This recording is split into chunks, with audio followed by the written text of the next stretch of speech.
Bismillahirrahmanirrahim. Assalamualaikum warahmatullahi wabarakatuh. Alhamdulillahirabbil alamin wassalatu wassalamu ala asyrafil anbiya'i wal mursalin nabiyyina Muhammadin wa ala alihi wa sahbihi ajma'in, amma ba'd. Ikhwani wa akhwati fid din, azani Allah wa iyyakum. Kita lanjutkan kembali pelajaran tafsir kita dengan kitab Durusun Minal Qur'anil Karim. Dan sekarang kita akan membahas surat Al-Lahab atau yang disebut juga dengan surat Al-Masad. Taib, ikhwani wa akhwati fid din, azani Allah wa iyyakum. Kita baca terlebih dahulu surat Al-Lahab ini. A'udzu billahi minasy syaithanir rajim. Bismillahirrahmanirrahim. Tabbat yada abi lahabin wa tabb. Ma aghna anhu maluhu wa ma kasab. Sayasla naran dhata lahab. Wa imra'atuhu hammalatal hatab. Fi jidha hablum min masad. Ya, nanti setelah ini diulangi masing-masing untuk membaca surat Al-Masad atau Al-Lahab. Ya, di sini Allah Subhanahu wa taala berfirman, tabbat yada abi lahab wa tab. Binasalah kedua tangan Abu Lahab dan sungguhnya dia akan binasa. Ma aghna anhu maluhu wa ma kasab. Tidaklah berfaedah, tidaklah bermanfaat kepadanya harta bendanya dan apa yang ia usahakan. Sayasla naran dzata lahab. Kelak dia akan masuk ke dalam api yang bergejolak, yang menyala-nyala.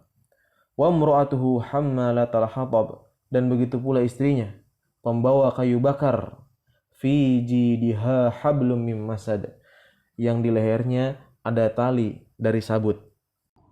Selanjutnya, ikhwani wa akhwati fid din, azani Allah wa iyyakum. Di sini penulis menjelaskan makna kandungan surat Al-Lahab secara umum.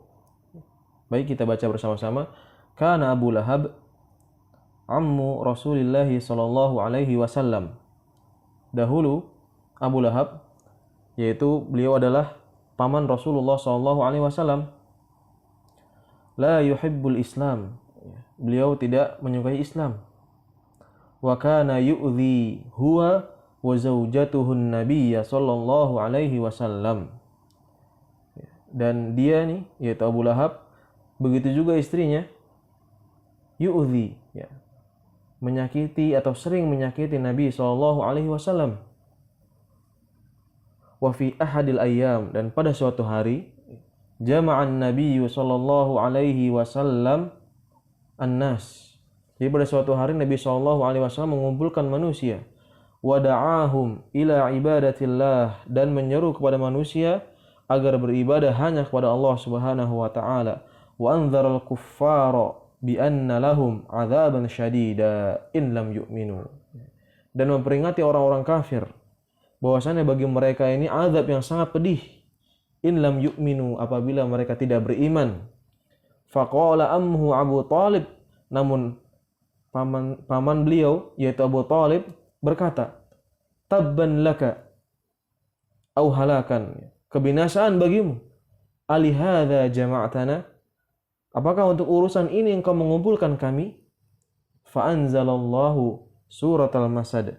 Kemudian Allah Subhanahu wa taala turunkan surat Al-Masad ini atau surat Al-Lahab, wa bayyana fiha anna Aba Lahabin wa zaujatahu sayu'adzabani finnar, dan menjelaskan surat Al-Masad ini, dan Allah Subhanahu wa taala menjelaskan di dalamnya, dalam surat Al-Masad, anna Aba Lahab, bahwasanya Abu Lahab ini paman Nabi tadi, wa zaujatuhu, dan istrinya yang namanya Ummu Jamil, sayu'adzabani finnar, kelak keduanya ini akan diazab di neraka. Semoga Allah Subhanahu wa taala melindungi kita dari azab neraka. Selanjutnya kita lanjut ke topik berikutnya, yaitu tentang ma'anil kalimat, makna-makna kata. Yang pertama di sini al-am.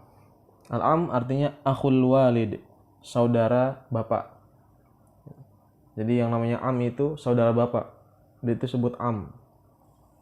Ya. Jadi kalau dalam bahasa Arab itu yang dibedakan itu antara saudara bapak dan saudara ibu. Kalau saudara bapak itu dinamakan am, dan saudara ibu itu dinamakan khalun, al-khal.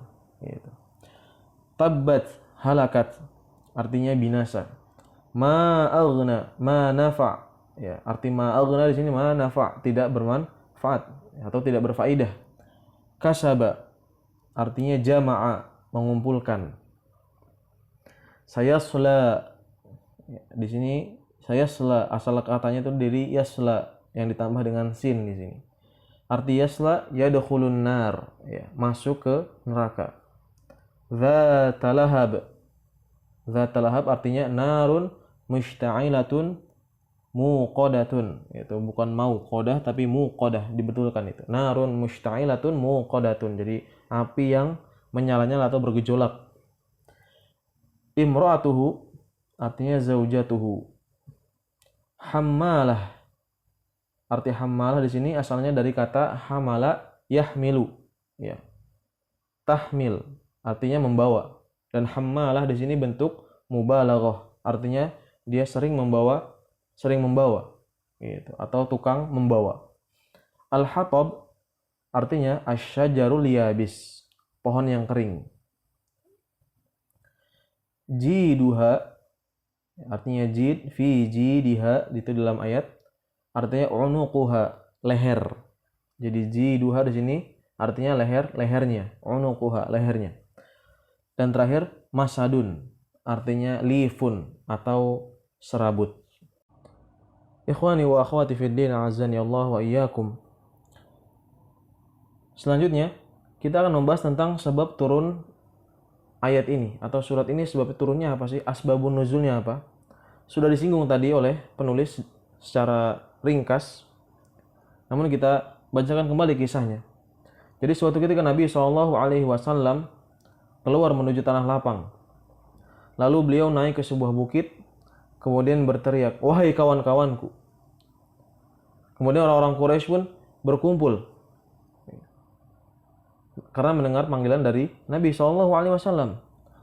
Lalu beliau berkata, "Apa pendapat kalian jika aku kabarkan kepada kalian kalau ada musuh yang akan menyerang kalian pada pagi hari dan sore hari? Apakah kalian akan mempercayaiku?" Apa jawab mereka? Mereka menjawab, "Iya." Nah, di sini Nabi SAW, ya, di antara cara dakwah beliau yang sangat cerdas, beliau pertama ingin meyakinkan dulu kepada orang-orang Quraisy ini yang ingin didakwahi bahwasannya beliau ini sama sekali tidak berdusta. Dan beliau bertanya dengan pertanyaan yang seandainya gitu. Jadi seandainya terjadi gitu kan, beliau akan mengabarkan bahwasan ada musuh yang akan menyerang pada pagi hari dan sore hari gitu kan. Apa pendapat mereka gitu? Mereka ini saking percayanya mereka menjawab apa? Iya. Namun lihat bagaimana ketika Nabi SAW bersabda dan mengajak mereka kepada kebenaran. Ya. Nabi SAW kemudian berkata, "Sesungguhnya aku ini adalah seorang pemberi peringatan, dan di antara kedua tanganku ada siksaan yang pedih." Lalu tiba-tiba apa yang terjadi? Abu Lahab, paman Nabi SAW berkata, "Kebinasaan bagimu wahai Muhammad. Apakah untuk urusan ini kamu mengumpulkan kami?" Lihat bagaimana reaksi dari paman Nabi SAW. Yang mana karena reaksi tersebut turunlah surat Al-Lahab, yang mana Allah Subhanahu wa taala turunkan surat ini sebagai pembelaan kepada Nabi SAW atas perlakuan dari paman beliau. Ikhwani wa akhwati fid din, azani Allah wa iyyakum. Penjelasan ayat. Yang pertama, siapa sih Abu Lahab? Abu Lahab yang nama aslinya adalah Abdul Uzza bin Abdul Muttalib, adalah salah seorang paman Rasulullah SAW. Namun dia sangat memusuhi Rasulullah SAW, bahkan seringkali mengganggu beliau. Jadi Abu Lahab ini adalah salah satu dari paman Nabi SAW dari ayahnya. Maka di sini dikatakan namanya Abdul Uzza bin Abdul Muttalib, dan Abdul Muttalib di sini sebagaimana kita ketahui bahwasannya adalah kakek dari Rasulullah SAW. Kemudian yang kedua, nah di sini pada ayat yang pertama itu kan diulangi ya, ada satu kata yang terulang, yaitu kata tabba ya. Tabbat yada abi lahabi wa tab. Nah, para ulama tafsir menjelaskan bahwasannya tabba yang pertama ini tabbat yada abi lahabi wa tab. Tabba yang pertama itu tabbat itu artinya doa. Ya, jadi kebinasaan atau semoga kebinasaan dan kesengsaraan ya menimpa kedua tangan Abu Lahab. Dan tabba yang kedua adalah itu bentuk realisasi, pengabaran bahwasannya doanya tersebut sudah terrealisasi, terlaksana. Ya. Jadi artinya ya semoga kebinasaan menimpa kedua tangan Abu Lahab dan sungguh telah terjadi kebinasaan baginya. Begitu. Kemudian yang ketiga, ayat yang kedua ini. Nah, jadi kalau kita lihat ayat yang kedua, ma aghna anhu maluhu wa ma kasab, ya. Nah, itu turun jawaban atas perkataan Abu Lahab. Yang mana Abu Lahab berkata, kalaulah apa yang dikatakan oleh anak saudaraku ini adalah kebenaran, kelak nanti aku akan menebus diriku dari azab pada hari kiamat dengan hartaku dan anak-anakku. Namun di sini apa? Dibalas, ma aghna anhu maluhu wa ma kasab. Ya, tidak akan berfaedah, tidak akan bermanfaat. Ya. Apa? Hartanya, wa ma kasab, dan apa saja yang dia usahakan, yaitu anak-anaknya. Selanjutnya yang keempat, di sini dijelaskan tentang siapa istri dari Abu Lahab. Ya, karena di ayat yang keempat dikatakan wa imra'atuhu hammalatal hatab, dan istrinya tukang membawa kayu bakar. Ya. Nah, di sini dijelaskan istrinya adalah bernama Ummu Jamil. Ya, namanya Ummu Jamil, namun perbuatannya tidak sejamil namanya. Ya. Dengan nama aslinya adalah Arwa binti Harb bin Umayyah. Di dalam surat ini dia diberi julukan pembawa kayu bakar, hammalatal hatab. Nah, di sini ada julukannya dia, yaitu pembawa kayu bakar. Nah, yang mana para ulama menjelaskan bahwasannya ada 3 makna nih yang terkandung. Ada 3 kemungkinan. Yang pertama adalah kelak di neraka dia akan membawa kayu bakar lalu melemparkannya kepada Abu Lahab agar menambah nyala api neraka. Jadi yang pertama maksud dari hammalatul hatab, kayu bakar, adalah nanti di akhirat ini dia akan membawa kayu bakar untuk membakar suaminya, ya, agar api neraka ini semakin menyala, begitu. Mana yang kedua adalah sering mengadu domba. Jadi maksud dari pembawa kayu bakar adalah ini secara kiasan aja, ya. Karena beliau ini sering mengadu domba, gitu.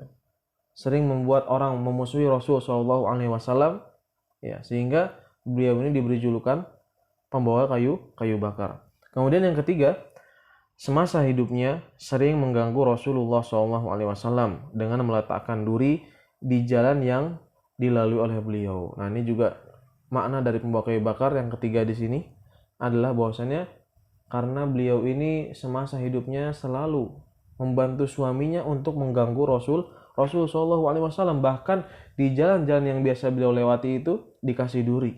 Allah musta'an. Ya. Dan Allah Ta'ala a'la wa a'lam, ya. Mudah-mudahan yang makna yang ketiga ini adalah makna yang paling benar. Kemudian yang kelima, dikisahkan bahwa istri Abu Lahab memiliki kalung yang sangat mahal. Nah, di sini ini terkait ayat yang terakhir, yang kelima, di mana Allah Subhanahu wa taala berfirman, fi jidiha hablum mim masad.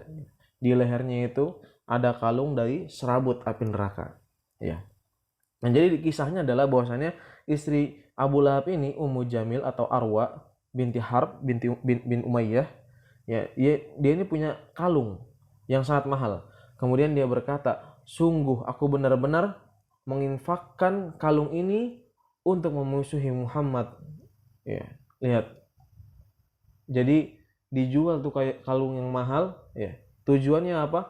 Untuk memusuhi Rasul Shallallahu Alaihi Wasallam. Ya. Maka Allah Subhanahu Wa Taala gantikan bagi istri Abu Lahab ini sebuah kalung, ya, yang mana kalung tersebut terbuat dari serabut api neraka. Allahu Akbar. Dan alhamdulillah selesai sudah pembahasan kita tentang surat Al-Hab. Semoga penjelasan yang sudah dijelaskan bisa difahami dan juga kita bisa mengambil pelajaran dari surat ini. Wassallallahu ala nabiyyina Muhammad wa ala alihi wa sahbihi wasallam. Subhanakallahumma wa bihamdik asyhadu an la ilaha illa anta astaghfiruka wa atubu ilaik. Assalamualaikum warahmatullahi wabarakatuh.